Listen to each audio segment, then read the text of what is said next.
After opening the basic function spreadsheet, we can see a variety of tasks which will help us to learn the math functions within Excel. Let's start. Functions in Excel are preceded with an equal sign.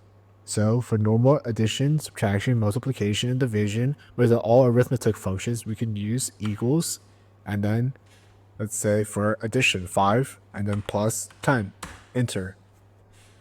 One new thing that we can introduce in this video is going back and editing the formula using the keyboard. Instead of having to click here and then clicking the formula bar, or having to double click, you can instead just press F2. F2 brings us to the end of the formula, where we can add additional functions, such as if you want to add additional number, or we can undo that.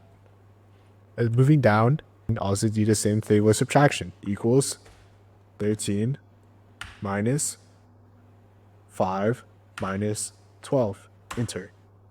Multiplication uses the asterisk rather than X.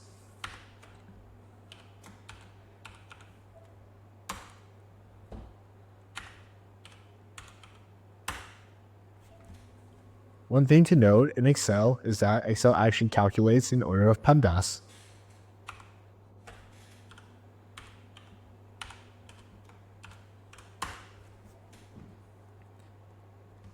We can see what we get is a negative number. What we want to do is calculate the absolute value of our result. What we can do is going back to our formulas and math and trig, we can see if there's an absolute value function, which is the first one that pops up.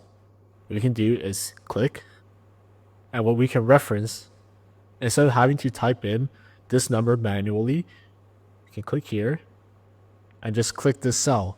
Or we can type in its location manually. We can see that this cell's location is C6. Now we have the absolute value of this.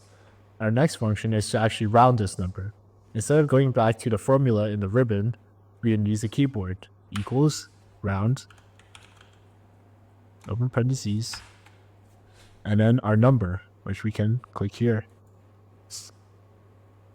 C7.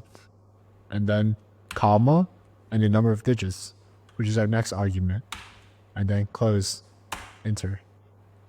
We can see that is rounded to 2 decimal places. Next, you want to calculate the sign, so equals SIN, open parentheses, and then press Alt to reference the cell above it. And we can see that is the sign of 7.6 radians.